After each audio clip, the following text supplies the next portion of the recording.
Ya, aku ingin juga mengabdi pada Gusti Putri. Loh, kamu itu jangan macem-macem. Nanti kalau tak potong lehermu, tak jadikan opor mau. Loh, biar aku sudah di sana, aku akan tetap sering kemari, Gembil. Hmm. Si Gembil itu benar-benar goblok. Dia mau capek-capek kerja. Padahal di bawah pohon ini ada harta karun yang mahal harganya. Itu kekurangannya manusia. Dia tidak melihat yang tersembunyi karena matanya sering untuk melihat yang jorok-jorok. Kamu ingin kaya, Bil? Hah? Siapa orang goblok yang nggak mau kaya? Kalau kamu ingin kaya, aku mau menunjukkan harta karun yang terpendam di halaman rumahmu. Tapi kamu harus menyerahkan aku pada Tuan Putri. Kamu lihat di mana burung aneh seperti itu? Mungkin cuma angan-anganmu saja, Sekar.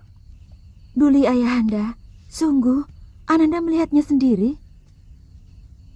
Tapi bagaimana bisa menangkap binatang liar seperti itu? Apalagi belibis. Punya sayap, bisa terbang kemana saja dia suka.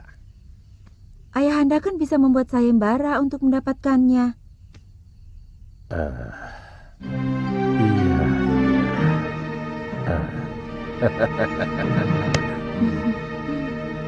Besok.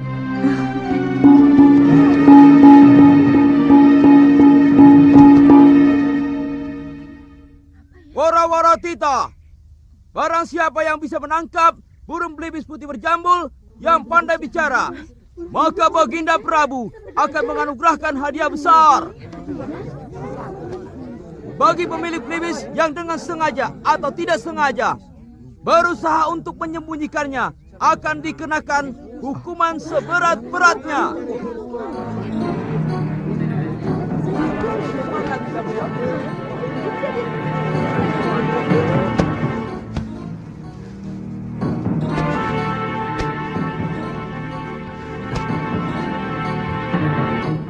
Ada apa, Bil? Bunyinya sudah dekat.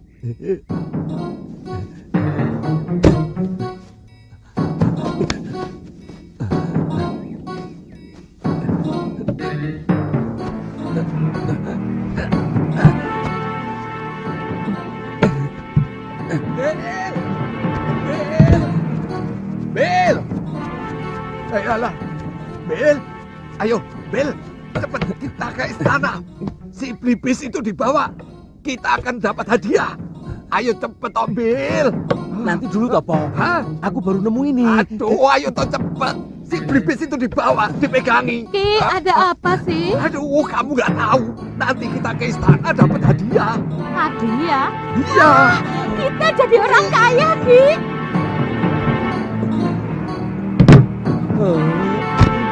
Loh, anakmu malah tidur. Iya, anak sampean bareng gitu.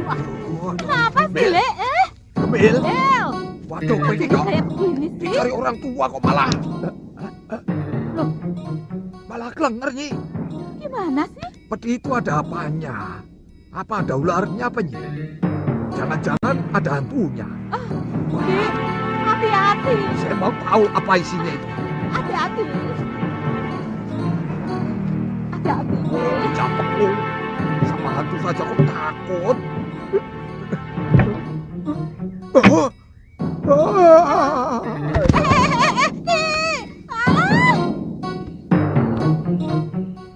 Kalau sampai ketahuan kita menyimpan ini, belibis ini, bahaya.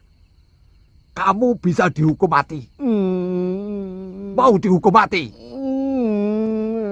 Digantung. Iya. Sudah, tidak apa-apa, Bil. Aku pasti sering main kemari. Kalau kamu kangen, kamu tenang saja, Bil. Tidak mungkin. Jangan gigit. Kalau kamu sudah dekat sama putri yang cantiknya seperti bidadari itu, kamu pasti lupa daratan, lupa sama aku. Daripada kamu digantung, ayo. Betul kata belibis itu. Udah diem, jangan nangis. Di sini udah gede ya, mewek.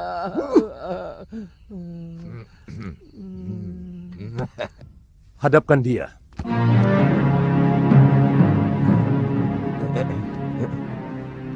Suruh masuk.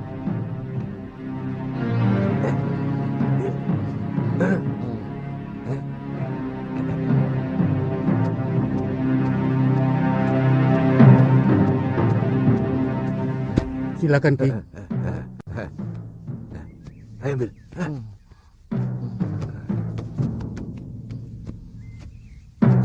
Gusti Prabu sesembahan hamba, hamba mau menyerahkan Blibis putih yang pandai bicara, yang punya anak hamba.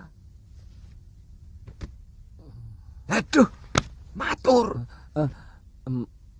Hamba ikhlas menyerahkan sahabat hamba ini, Gusti. Tapi hamba mohon... Apa permintaanmu, Cah Bagus? Memang ada hadiah untuk itu. Hamba tidak mengharapkan hadiah, Gusti. Cuma hamba mohon, setidak-tidaknya sebulan sekali, hamba boleh bertemu dengan si Putih. Hamba sedih berpisah dengan dia.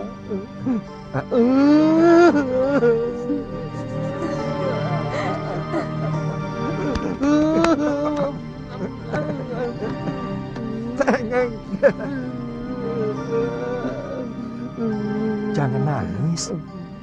Kamu kalau nangis jelek, Bil.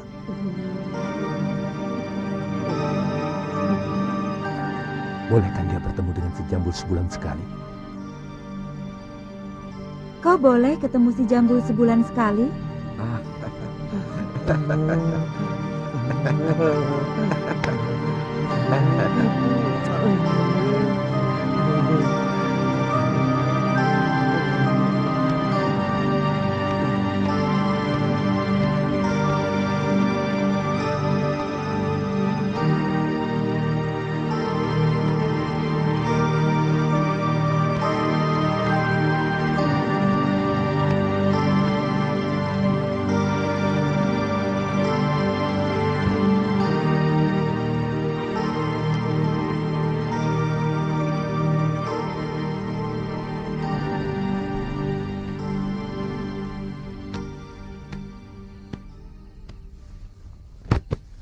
Kamu bilang kamu sahabat Angling Dharma.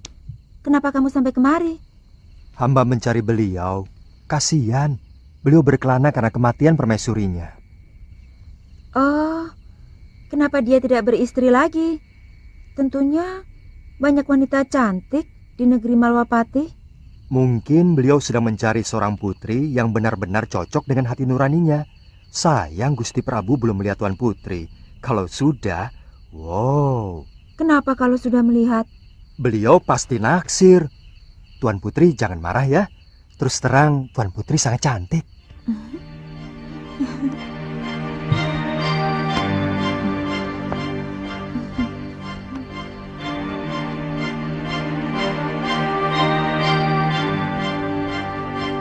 Kau benar-benar menyenangkan aku, Putih.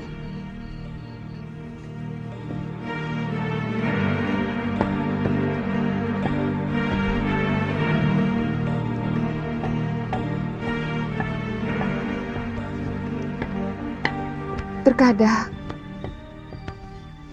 hampir terlintas dalam pikiran saya untuk bunuh diri. Sejak mengawini Nila Saroya,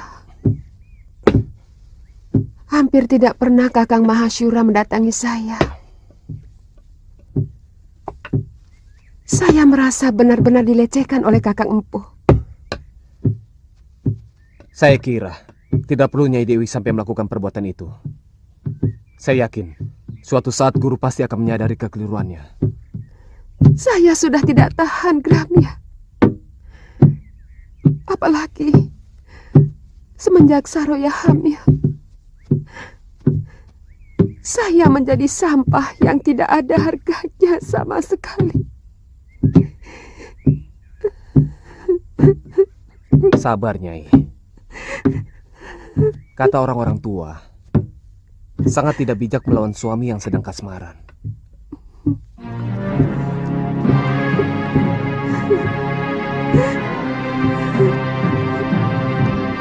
baik, tunggu sampai pikiran guru menjadi jernih kembali.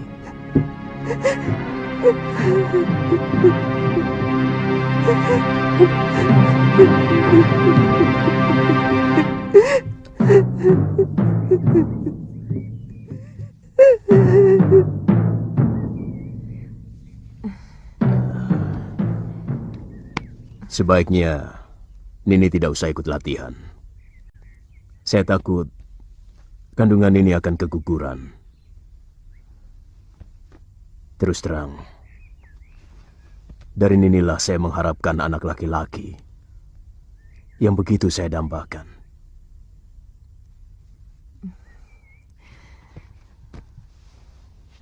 Kakang tega, orang yang membantai seluruh saudara seperguruan saya masih malang melintang.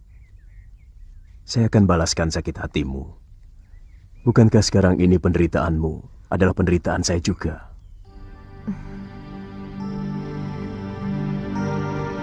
Setiap dekat dengan kakang, saya selalu takut kemesraan ini akan berlalu.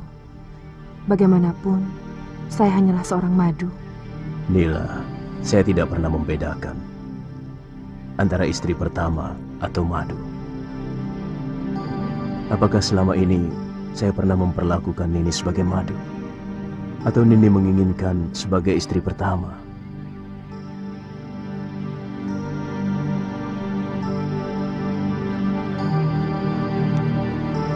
Saya hanya menginginkan masa depan yang lebih jelas.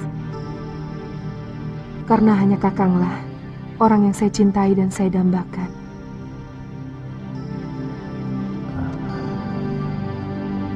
Kata-kata seperti itulah yang tidak pernah saya dengar dari mulut Sintawati. Mulai sekarang Nini akan mendapatkan apa yang Nini inginkan.